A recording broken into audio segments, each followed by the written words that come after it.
اس مہینے کی اینڈ پہ یہ 26-27 ذوالحجہ جو ہوتی ہے، جانشین رسول، شہید محراب رسول یا شہید مسلح رسول حضرت عمر فاروق رضی اللہ عنہ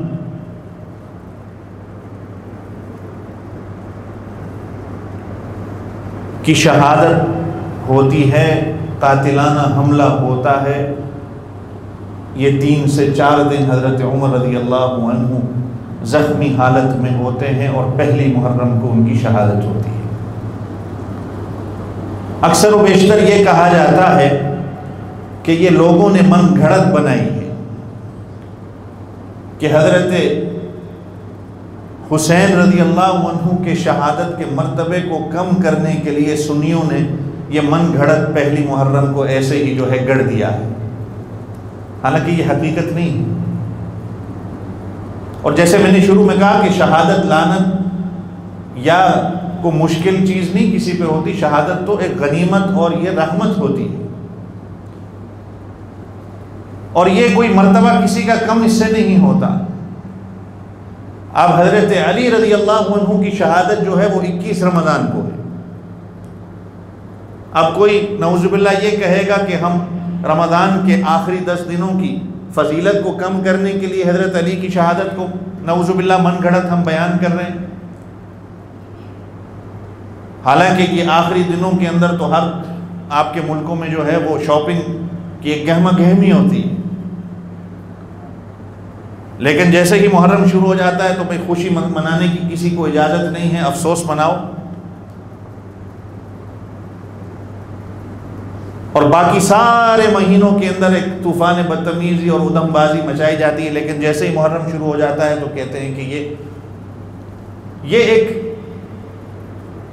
فساد ہے۔ حضرت عمر فاروق رضی اللہ عنہ، عمر تیرے نام سے اسلام رہے گا، فاروق تیرے نام سے اسلام رہے گا، یہ وہ ہیں کہ جس کے لیے حضور پاک صلی اللہ علیہ وسلم نے اپنے ہاتھوں کو اٹھایا ہے۔ آپ صلی اللہ علیہ وسلم نے جن کو مانگا ہے، اللہم اعز الاسلام بعمر، اسلام کی عزت اور اسلام کی آبیاری کی خاطر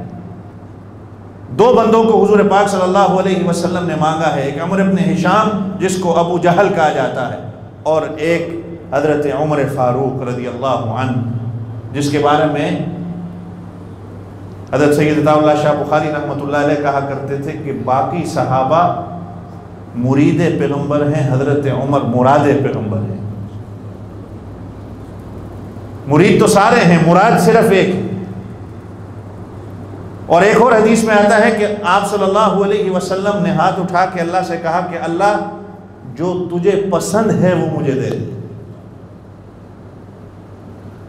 تو حضرت عباس رضی اللہ عنہ کہا کرتے تھے کہ جس سے یہ پتہ چلتا ہے کہ عمر سے اللہ بھی پیار کرتے ہیں۔ حضرت عمر کی شخصیت کوئی عام شخصیت نہیں، مجاہد نہیں، مجاہد گر، ایک باوقار پرسنالٹی والے حضرت عمر 22 لاکھ مربع میل پر حکومت و سلطنت کرنے والے جرنیل اور مجاہد گر جس کو کہا جائے، یہ آپ کا وطن عزیز پاکستان تقریباً 4 لاکھ مربع میل کا ہے۔ 22 لاکھ مربع میل پر حکمرانی کرنا کوئی یہ آسان چیز نہیں ہے، اور وہ بھی کون؟ قیصر و کسریٰ، جو اس وقت کی سپریم پاور ہوا کرتی تھی۔ جیسے آج اگر امریکہ اور نیٹو کو کوئی آنکھیں دکھائے تو اس کا کیا حشر کیا جاتا ہے، آپ سارے واقف ہیں۔ ان کی کمر کو حضرت عمر رضی اللہ عنہ نے ایسے توڑا کہ کہا جاتا ہے نا کہ اگر کسی فٹ بالر کو کہا جائے کہ چٹیل میدان میں بال کو کک مار، حضرت عمر رضی اللہ عنہ نے ان سے ایسے ان کی زمین کو ان سے لیا، انتہائی آسان چیز تھی حضرت عمر کے لیے۔ اور یہ فارسی اور یہ ایرانی حضرت عمر رضی اللہ عنہ اور ان کے لشکر کو دیکھ کے کہا کرتے تھے ان صحابہ کو کہ دیوان آمدن، کہ یہ انسان نہیں ہے، جس طرح دیو نہیں ہوتے، یہ ایک عجیب قسم کی مخلوق ہے۔ تو حضرت عمر رضی اللہ عنہ 10 سال ان کی خلافت رہتی ہے، اور بڑے پرامن 10 سال یہ حضرت عمر رضی اللہ عنہ کے ہوتے ہیں، 22 لاکھ مربع میل جیسے میں بات کر رہا تھا۔ اب جب 10 سال گزرتے ہیں، تھوڑا سا حضرت عمر رضی اللہ عنہ کی شہادت کے پس منظر کو سمجھیں۔ حضرت عمر رضی اللہ عنہ حج کر کے مکہ سے واپس جب مدینہ کے لیے آنے لگے، اب سوچا کہ یہ جہاں جہاں اسلام کے جھنڈے ہم نے گاڑے ہیں، جہاں جہاں اسلام کو فتوحات حاصل ہوئی ہیں، میں ان جگہ کا دورہ کروں، ہر جگہ پہ 2-2 3-3 دن گزاروں، وہاں کے حالات کا جائزہ لیا جائے کہ لوگوں کو کوئی مشکلات ہے، حکومت کس طرح ہو رہی ہے، ساری چیزوں کو دیکھا جائے، اور ساتھ ساتھ اللہ سے دعا بھی کر رہے ہیں کہ اللہ میری ہڈیاں جو ہیں اب کمزور ہو چکی ہیں، اب میں اس اقتدار کے قابل اپنے آپ کو سمجھتا نہیں ہوں، تو یہ دعا مانگی، اللہم اجعلنی شہادتا فی سبیلک واجعل موتنی فی بلد حبیبک۔ یہ حضرت عمر کی دعا ہے،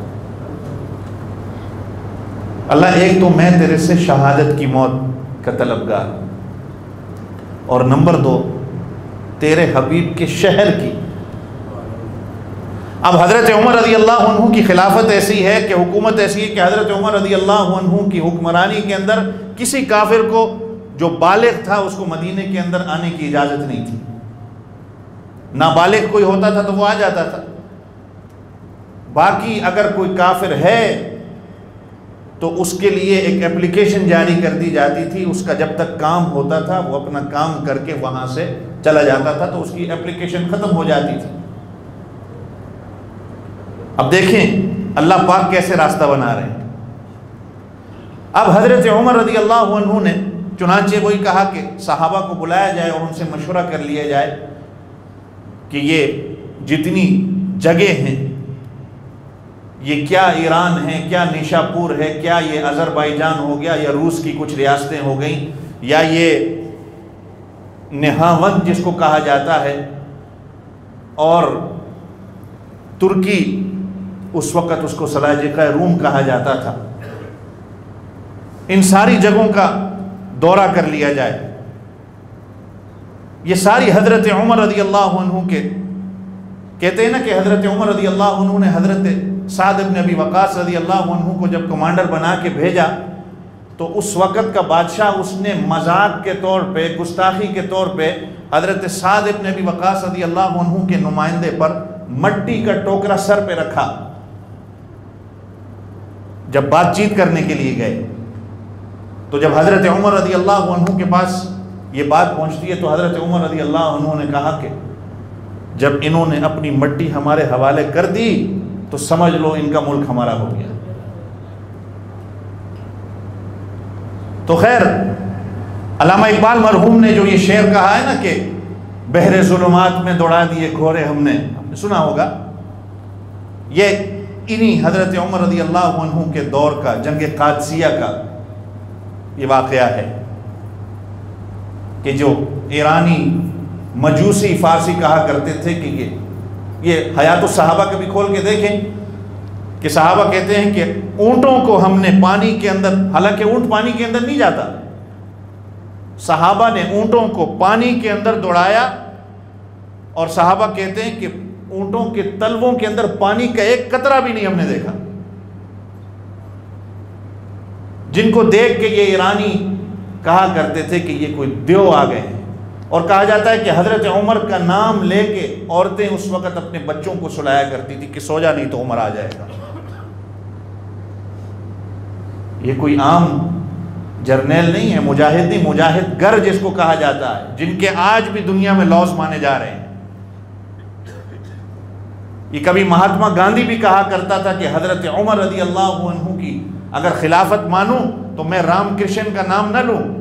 اپنے بڑے ہندو دیوتاؤں کا نام نہ لوں، اگر نام لوں گا تو حضرت عمر اور حضرت ابو بکر کا کہ سادگی کے اندر رہ کے انہوں نے کس طرح حکمرانی کی۔